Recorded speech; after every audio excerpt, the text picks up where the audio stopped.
Hello, facilitators, and welcome to another video. Welcome back. For those of you who have been watching me for a while, my name is Marci Melzer. I'm an intuitive speech and language pathologist and language facilitation coach and consultant with wavesofcommunication.com.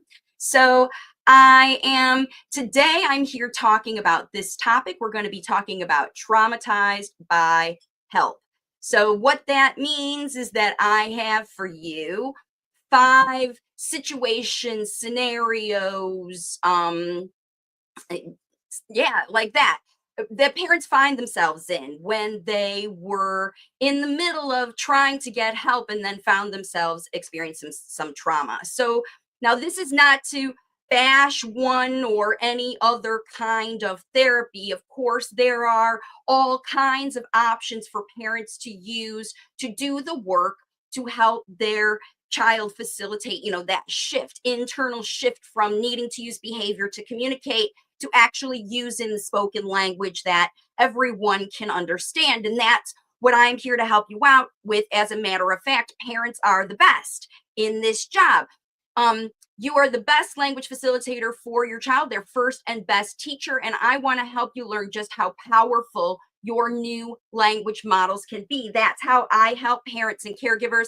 I show you how to use the right words the right way at the right time to facilitate that shift. And so I know that there are other people out there. Just because you have your situation, you're in the struggle of trying to help your child move from one thing to another, and there are people offering to help you. Therapists, people who are in the right heart and mind, they're in their profession or whatever they do because they want to help people. And not all helpers or not all help situations are right for every child, every family. So what happens is, in the process of trying to figure out the right one, parents end up in situations that have not been helpful. In fact, have been feeling traumatized. And so what I'm going to share with you is actually 5 things that you can take a look at your experience and see maybe where the cause of the trauma that you're feeling inside. If you're second guessing, if you're wondering why I should stay or go, and your child has changed. See, this is the other thing that you need to understand. These traumatizing events, situations, why they happen, because it could be just happening in low key trauma over a long period of time, and as a result of this ongoing trauma or a one time big O event, either one of those situations, repeated events, any of that, traumatizing over and over and over again, is going to distance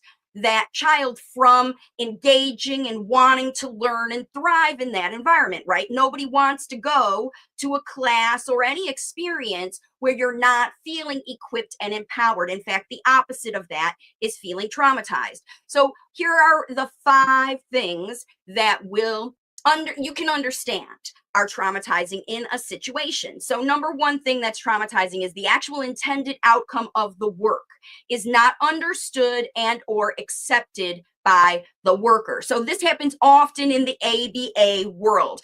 There are, books full of child has to do these scaffolding activities. If they can match, then they can do this, then they can do this, and they can do this. And they have to do these things because it's on the program. It's not a program that was developed with the child. And very, very often it happens that all these plans for the actual activity that the child is expected to do were not explained, understood, and accepted by the child, the actual person who's doing the work. So it could be that a child is stuck doing the program of matching for a very long period of time, sorting, matching, comparing. It's supposed to be how teaches the brain how to combine things, like when you learn this and you learn this, they go together kinds of things. But it's not up front. It's all low key behind the scenes, We're trying to train your child's brain through repeated activity. Anything that is passive, that your child is taking a medicine, putting on a brain zapper, doing any of those things, and they don't understand what that is doing and why it is doing, so they can intentionally participate in the process. You see, remember, work to improve spoken language has to be done by the child with intention that this work is going to help me in my life, not just because I'm going to do it. As just for as a positive example, when you go to the gym or you do a workout, you do leg work because you are focusing on a certain part of your body, or ab work or arm work, because you intentionally want to change that part of your body. The same is true for any activity or therapy or experience that you put your late talker into. If that experience is at all traumatizing, they didn't buy in, they don't understand what's going on. Even if they do understand, they don't buy in and accept that it's something that's going to help them. That's why people who don't understand that their activity and see the actual connection between their actual activity and the actual outcome they are working to get. When you don't see that, you don't go to the gym, you don't do the workout, you don't do the whatever. You just think about how excuses. I don't like it. It doesn't, there's no reason to do this. And this is what's going on in your child's brain. Remember, if they don't see value in the actual activity that they're doing every day in the work to help them improve, that's why you send them to the work. That's why you task them with these jobs, right? Any of that is going to help a child see that, the next thing is going on, all right? So remember, we just talked about how trauma is caused, I'm going to show you one more time, when the intended outcome of the work is not understood. This particular job, it's not a means to an end. Once we do this, we can do that. None of that. Why do we do this? Why do I have to wash my hands before I eat? Why do I have to put my shoes on before I go out? Why do I have to if then, this then, this then? When we do this, we can do this. All of that is like bribes and whatever. But remember, why am I doing this? Why is this important? So important that I can't have what I love until I do this work. How is this work helping me? This is what a late talker or any child must understand. Otherwise, the work feels traumatizing. It's like going to a factory work job that you didn't sign up for, that you hate, and that you're not getting paid for, because they see no benefit from it, right? They're not even getting a paycheck. They're just made to do the work because someone else said to do it, right? And they're pressurizing the child. So let's see number 2. So this is the other thing. The worker, the person who is being helped. Remember, you're offering this help to the child, and that child, their needs are put secondary to the outcomes you are intending for the help. Like, you have to do this. You have to respond to your name. This is when you're trying to fix the red flags. How do I make him? Right?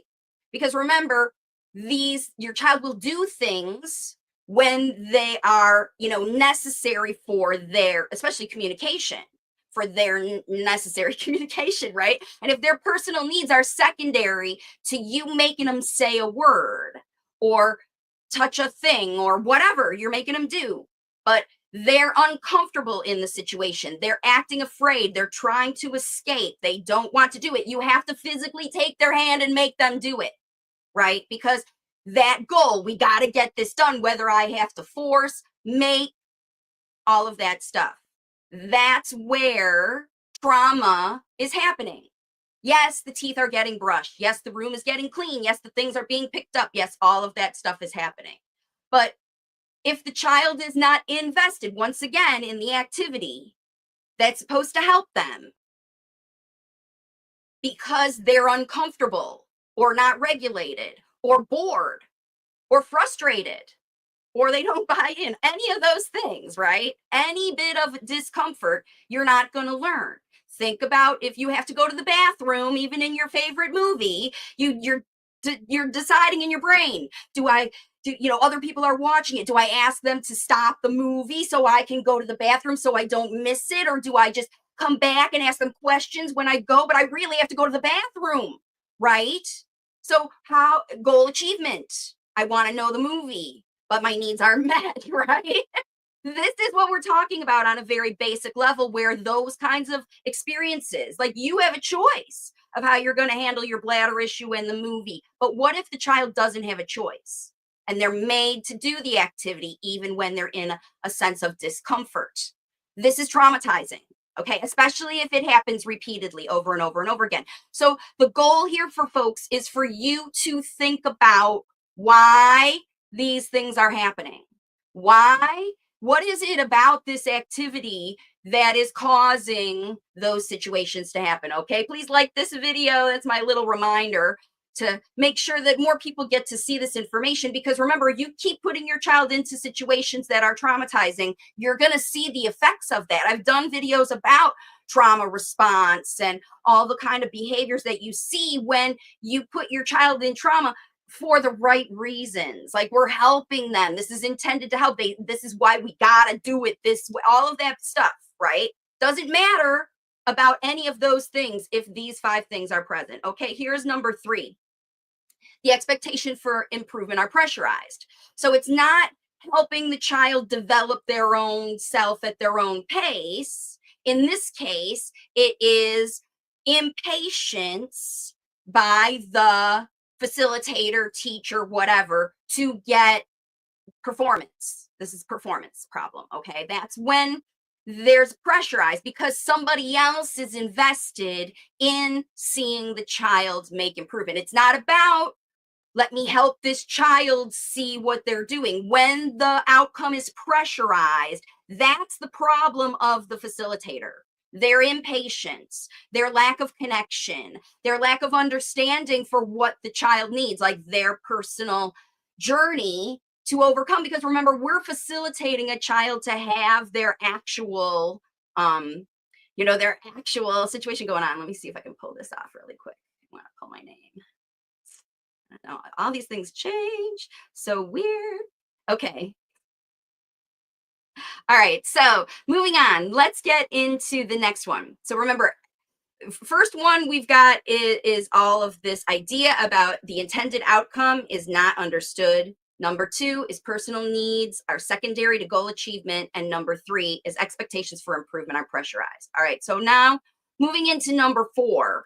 We've got the effort is ignored or minimized. All right. What that means is that the child is trying, but they might not be doing the things that you see that you want them to do or you expect them to do.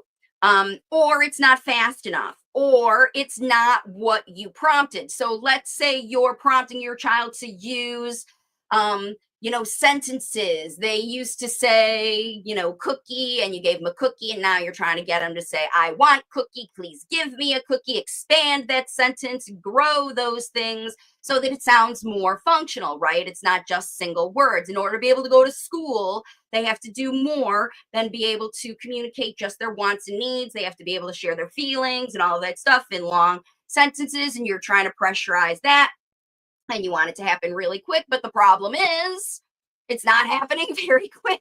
And so that gets pressurized. And so now whatever the child does, it's not quite enough, right? It's not quite enough. It's a side effect of that pressure. We're talking here about minimizing whatever they do. Let's say they were doing nothing but grunting and screaming, and now they're not grunting and screaming anymore, and they're using single words. Maybe they were using single words, and now their behaviors are decreasing, or things are happening, and you're still not seeing the thing you want. Like, it's still not functional sentences. It might have moved from grunts and groans to songs and labels and dragging you around and showing you exactly what they want, but it's still not speech, right? That's the minimizing that we're talking about. Your attention and focus could be amazing because you're using more expanded speech models, but your child's not, talking yet. So you go back to prompting, right? And that's what happens when these outcomes are pressurized or, in the same situation, just ignored. They're trying something, and what the angle that they're going, remember, these kids' progress is not linear.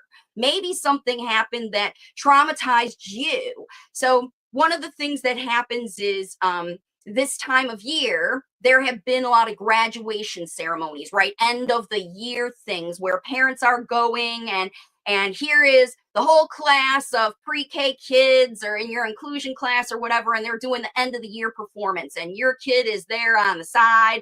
They're not participating, they're not doing whatever. Maybe you see these kindergartners and your child is intended to go next year, and you're there with your older elementary kid and you're looking hard at that kindergarten and you're seeing, wow, my child is so far away from where these kindergartners are, he'll never be ready for it. And that trauma kicks in with you, right? Remember, traumatizing experiences, when you minimize the improvement that your child is making because you compare them to what you see in the world, right? That's minimizing the work that you have been doing with your child and your child has been doing with you. And the school may do it to you as well. Remember, these are people who are helping you. Look, we see the only way we can help your child is by giving them all the help they need, by putting them in a segregated class with supports and all this stuff, because we see a child that can't control themselves at all when at home they can do it very well. And at school, they're not seeing it or they're not looking for it or it's just not showing up, right? Remember, then they're going to minimize. They're going to think you're in denial. They're going to say that you're not doing work with your child. They're going to see the same head banging behavior that they saw before and say, you're in Delulu land, as the young kids say right now, because they think that you're, whatever. It's not, you're minimized. Your efforts minimized, their efforts minimized, or completely ignored. That's traumatizing. Okay. And when you're in situation and you're talking to people who are constantly minimizing what you're doing and what your child is doing as far as development, that's traumatizing to be around those people. You don't want to hang out with them anymore. That's why depending on what your experience was with school or early intervention or therapy or any time your child was evaluated, you could have felt any or all of these things that you're completely minimized. Look, I've been working with my child for a year and I think he needs the social experience of school. I want him to go to school and have the other things. And they're like, nah, still banging his head. He's still doing whatever. We can't get off that label. These behaviors are this, even though it's ears, even though it's, something else that's been going on, some trauma, and your child has been improving so much that you believe that they're ready for that social experience, but it's still denied and judged on you. That's traumatizing. Okay. So that's what we're talking about. This experience of having a late talker is not always very fun for parents because you watch your child being traumatized by other people, you get traumatized by other people, and then you might even get traumatized by other people who when you minimize those other experiences and say, look, I don't think this is good, I don't think it's right, my child is not happy, and I feel their trauma response when they leave this experience, or every time I try to talk about this experience, I get this energy feedback from my child that is not good. They don't like it. They're not comfortable and thriving in this experience. Okay. When you know those things are happening, it's your responsibility to pull out. Okay. You're the one, parents and caregivers, responsible for protecting this child as well as guiding their improvement. Okay. And people, like I said, they're in the right mind. They believe in their heart and mind that this method helps. And regardless of how much a child cries or is upset or whatever, they see, because they can tick boxes, that the child, they can force them or make them do something that they can justify traumatizing activities. Okay. And this is where you have to be very careful when you're in your environments, when you're creating your environments, that you avoid these 5 things. Okay. All right. Number 5 is that mistakes are not tolerated. And in fact, they're punished. Okay. Because remember, when a child is repeatedly traumatized by things, they're going to make mistakes. You can't think well when you're not regulated, when you're uncomfortable, when you're being minimized, your work is not valued by other people. They don't think that you're enough. You believe, because you're seeing feedback from other people, that what you're doing is not enough. You're going to make mistakes. You're going to forget what you do know. You're not going to be able to access the actual things that you did learn because of trauma response. And so you're going to make mistakes. And when people who are doing these other things that we talk about, pressurizing outcomes because they're impatient, and all of those things, ignoring what you do because it's not enough. It's not the right response. It's not what I wanted from you. When your role is to facilitate a child's independent communication, isn't that what we want? Right? For the child to be actually say what's in their heart and mind, not just regurgitate some programmed stuff, right? These are human beings, little kids. And these experiences under the name, the mask, the sign, the shiny tin, the colorful walls and toys that they have there, right? If these things are happening in that beautiful environment, it's just colorful trauma. Okay, let's review them one more time so I can share with you. Hang on just a second. This is going to really bug me about something. I don't know why. Oh well, I'll just leave it. Because it's bugging me that my name is there, and it like my whole thing changed. I don't know why. Like everything spontaneously changed. Must be energy surrounding this video. This is a unique video because of trauma. So sorry about all that, everybody. I'm doing my best over here to combine what I know and I'm hearing from these children who are late talking energetically. Like I meditate before I do these videos to decide what needs to be talked about. And then I also listen to the people who communicate with me, like the clients who've communicated with me over the week. And I see sort of energetically what people are going through. And this low key trauma, it's kind of what's going on in the government now. Like all this Autism Awareness Month was this like repeated traumatic experience where people were like, this is what autism is, and this is what autism isn't, and this is why you need to learn more about autism and find out what's wrong with your child and do these things, and this pressurized, all these things are happening. So let's take a look at that one more time and see how even just Autism Awareness Month, that's designed to help, right? This is a helpful thing. Why do we have awareness? Why do we have acceptance? Why do we have all this communication around what it is, what it isn't, and what to do and what not to do, and how to talk about it and how not to talk about it? It's all based in whenever you just look at the source of the post and see whether it's potentially trauma inducing to trigger you out of fear, to keep in these activities that are repeatedly traumatizing, because that's how they have to justify it, right? If they're going to continually make kids cry every day, they got to find some way to talk about it as light ABA or happy ABA or whatever ABA, even though kids are crying in there every day, right? Because they've still got to follow the book. Otherwise, they won't get their insurance payment. They got to still follow all those rules. They're just trying to break the rules behind the scenes or do this or that or whatever. Just look for these 5 characteristics. Number 1, the intended outcome of the work is not understood and or accepted by the worker, the actual child that's doing it. If it isn't fun, it isn't fun. And this is true for every human. Okay, you're not going to develop and learn. This is what we're expecting the child to evolve out of their current comfort zone of nonverbal communication and whatever, and work hard to communicate in a way that is interconnected with other humans, which is not their natural go-to MO. And we're helping them evolve and find a safe way to communicate with the world, right? Not traumatizing, in a safe way, so they continue to evolve it and grow it. Because if every time they have to communicate with other people, it feels like a traumatizing experience, they're not going to do it over and over again. They're not going to practice it. They're not going to see value in it, and they're not going to develop it. They're going to avoid it.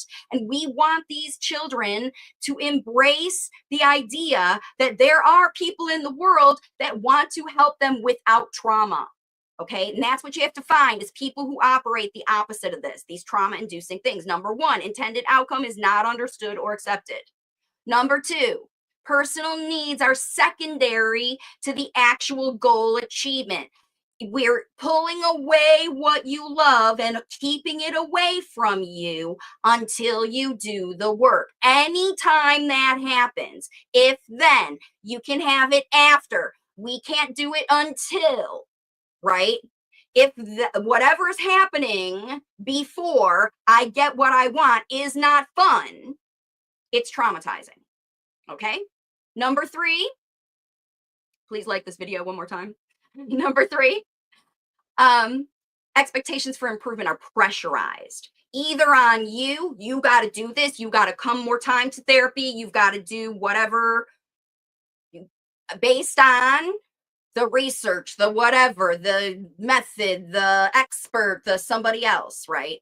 Pressurized expectations. Number four is effort is ignored or minimized. Your effort, the child's effort, the effort of you driving all the way across town and the therapist not being there for you, showing up late with their Starbucks, you know what I mean? All the effort you put into this helpful situation, okay? And number five is mistakes. You make mistakes, your child makes mistakes. They're either not tolerated or to go the extra mile, actually punished. You can't come to therapy anymore. You'll have to do whatever. You'll have to pay out of pocket, all that business. Okay. So, people who are out there in the world helping you, like I said, they come with the right heart in mind. They got into the profession hopefully because they love children and they want to see improvement and they want to help parents who are, really suffering with everyday issues that are happening because this child is behind in their development and there are challenges in their behavior and all of that stuff is truly happening. And I know that it is super tempting to just sort of wish it away and hope that there would be someone to, fix this for you. But what goes with a fix my kid mindset is traumatizing experiences. They always go hand in hand. Anytime you give away, remember, you are the best facilitator for your child, even if you send them to school, because everybody sends their kid to school. How are you supporting your child in that activity so that traumatizing events don't happen? So they see it, they can show up and participate and accept and do whatever. So let's talk about the opposite, right? So if the opposite of the intended outcome is not understood or accepted, the opposite is to explain everything that this child is expected to do and why and how it's going to help them, why this thing is valuable, because it might be challenging. We're not saying that a child has to do nothing ever challenging in their life. We're expecting them to do hard work, to overcome their comfort zones and move up. So the activities that we present to them as opportunities for that work must be both understood and accepted. And that comes through explanation. Don't underestimate your child's ability to understand the things that they are expected to do, right? We're not teaching third level trigonometry here. You're guiding your child through their life, and they should understand every single thing that they're expected to do, why and how, before you ask it. Okay, that's how you avoid number one. Number two, personal needs are secondary to goal achievement. This is an easy one, right? You don't go into the work until the child's needs are met. They are feeling equipped and empowered. They are motivated. They are attracted to the situation. They're excited about the potential of what you have offered them because you're offering them things that you know are routinely easy, happy, safe, and fun, at least at a basic level, so that you can bridge them into hard work. Let's try this at the basic level that you love doing so that you'll be motivated to improvement. Because if you do the same thing at the basic level that you don't love and you're not motivated about, you don't care about doing it at all. So that's the opposite, right? Is get really excited about anticipating the work. Because yeah, it's hard work. But if it isn't fun, it isn't fun doesn't mean that the work is terrible. That means the work is fun as well, right? And because you see the outcomes coming bit by bit by bit by bit when the work is fun because the child is participating, even when you're not around. See, that's what's so great about motivational activities. It's not like as soon as the work's done, the child's like, let me out of here, I'm done. Like the kid's running out of the school, get me out of here so I can go watch my videos. This work is so fun that you see your child doing it with other people, bringing the work to their siblings, bringing the work to their grandma, to their caregiver, to their schools, to whatever. Look, my mom talks to me about these things like this. Can you talk to me about these things like this? Because I want to hear more explanation and understanding of everything I'm expected to do. And that's what goes on. All right. So, and then number three is the expectation for performance are pressurized. And how do we fix this? Right? We lay off the pressure. You watch your child make gains on their ability. And when you see things that they struggle with, you stop, drop, and roll. You say, whoa, that's really challenging for you. How you hold your toothbrush or how it feels in your mouth, or how, because you're going to see when you're connected and all the things are understood. Like, we got to put this toothbrush in your mouth. And you're like, oh, my mouth. I don't like things in my mouth. Oh, now we got a thing that we got to work through. This is the work, right? I know you don't like it. So, but we got to do it. Your teeth are gross, right? Your breath is stinky. How do we fix this situation? We've got to find a way together. This is the work, right? Traumatizing work is hold your kid down because I don't like how your teeth smell and I wanted to fix that problem myself with your effort. But that's not independence. That's not facilitating your child to clean up their own breath and keep their teeth healthy. You got to work on that work together with your late talker, right? So it's not a pressurized expectation, it's a facilitated expectation. Because yeah, we expect this mouth to get clean for sure. But how are you going to get there? Trauma? Because I promise you, all the stuff, you can't sustain it. There's no way you can hold your 22-year-old child down and scrub their teeth, and you can't keep doing it for 22 years. You'll quit. You'll quit because it's not fun. You can't sustain it. Sustained work is understood, and expectations are on key with the child's effort. Okay, they're matched. And that's the other thing, too. Their effort is not ignored or minimized every time they try. Every time they show you, this is why this situation does not work for me. They're showing you, they're telling you, this makes me afraid, this makes me uncomfortable, this makes me frustrated, this makes me whatever.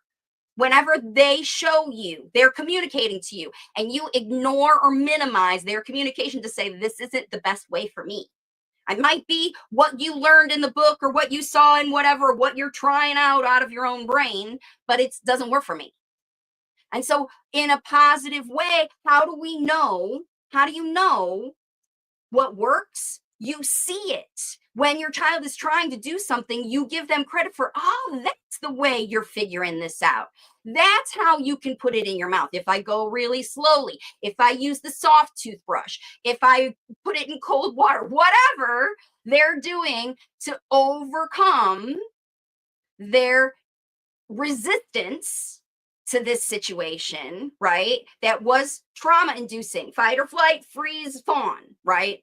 I don't like it. I'm avoiding it, blah, blah, blah, blah, blah. All that stuff, no learning happens. But when a child is feeling equipped and empowered, then you investigate and you evaluate and you experiment. What if we try this? What if we try this? What if we try this? And it's not you deciding for the child, it's you deciding together about all of these solutions to come up with that problem. And whether the problem is being solved through effort every time, try again.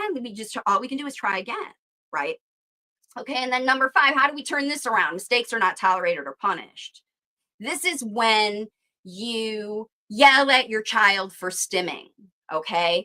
Or they are, unregulated. They go make a huge mess. They wreck something, something happens that, it's like when the dog gets in the garbage, all that stuff. You have choices about how you respond to mistakes, okay? The best facilitators help a child learn through mistakes. They understood, they made them most of the time. They know it's wrong as soon as they've done it, right? And then they're waiting to see, what are you going to do? Are you going to talk about, now we understand why it was wrong to run in the rain because you fell down and skinned your knee, or why it's wrong to try to throw mommy's glasses off the counter and watch them break on the floor. You know what I mean? All of those reasons you have to explain to that child and hope that they'll understand. If they're sneaking around behind you, that's because they've made mistakes in the past and they felt scared of being punished. So that's what happens in those situations. So there are certainly ways to turn all of this around. And if you stay in trauma-based activities, trauma-inducing, traumatizing activities, whether you are causing the trauma or you are feeling the trauma. If you stay in those situations, you're going to see the results in fight, flight, freeze, or fawn, because those are the trauma responses. So if you're experiencing in whatever you're doing, from functional activities like toothbrushing that I talked about, to therapy where you're actually facilitating improvement in fine motor skills, sensory regulation, speech improvement, whatever it is that you are trying to facilitate improvement in, this is the way that, number one, improvement begins, and where it's stopped, like where it hasn't gone at all. And number two, it accelerates. You see, because without trauma, without those experiences, the opposite again is this feeling of equipped and empowered. And I know it doesn't, you're never rid of trauma. There's always going to be people in the world, call them whatever you like, that say and do things intended to throw negative energy at you, just out of their trauma, right? Because that's their trauma response: fight, flight, freeze. They're in their situation, throwing their situation at you. Even this therapist who all she has to deal with all day, think about that. The one that's causing trauma, her day is full of children yelling, screaming, crying, trying to get away from her. And then she goes back day after day after day, 6 hours a day to 8 hours a day, with kid after kid after kid screaming, yelling, fighting with her. She's just praying for the one that's compliant so she doesn't have to fight her way through the day. That's no fun. That's not a nice place to be. And that's never, anytime I found myself as a therapist in those experiences where a supervisor or a boss had expected me to work in that environment, I was out very quickly, because I know, number one, it's traumatizing to the child, and number two, it was traumatizing to me. Even when I was in a position to have to evaluate kids and call them things that I didn't believe they had based on these checklists and stuff on my contract. In this place, we work this way, where we call kids this thing if they do these things, and that's not how I was raised in the world. It's not what I found to be real with working with thousands of families. And when that happened to me, that's when I left, because it was traumatizing to me to be forced to work in a way that wasn't effective for me. And so that's why I use what I know is my mouth. And I talk to all of you, and I encourage you to think, because remember, you're the best. You were gifted this child to have and work through all of these situations because you have the ability to do it. You don't need someone to fix your situation to cause extra trauma. It's your job to heal from that trauma. You had to experience it, because we don't know the light without the dark. So, you forgive, and all those situations you learn from, because it's just like your mistakes. Nobody's going to punish you because you were doing what you thought was best for your child. Even these therapists, remember, they believe in their mindset, this is what is necessary. They believe it in their heart, because they are not connected with your child. They're not listening to your child in a cooperative situation. They're in their own mindset, their own ego about, I know what works. I have experience. I've worked with thousands of families. I blah, blah, blah, blah, blah. They can say the same thing that I say, and they're saying something completely different, right? What's important for you, the person who's watching this video, is to understand how it makes you feel. Do you feel traumatized? Do you feel belittled? Do you feel ignored? Do you feel supported, equipped, empowered, and positive about your child's improvement and their future because you see improvement every day? Or do you feel traumatized every time? Are you finding excuses? Are you glad when your kid has a stuffy nose so that you can cancel the therapy? Like, are you finding yourself in those situations? Those are trauma responses, folks. Okay, so pay attention to what's happening. That's the only way you can know, because every therapist, every center is different, every school is different, and then within those things, every therapist is different, every parent is different, every child is different.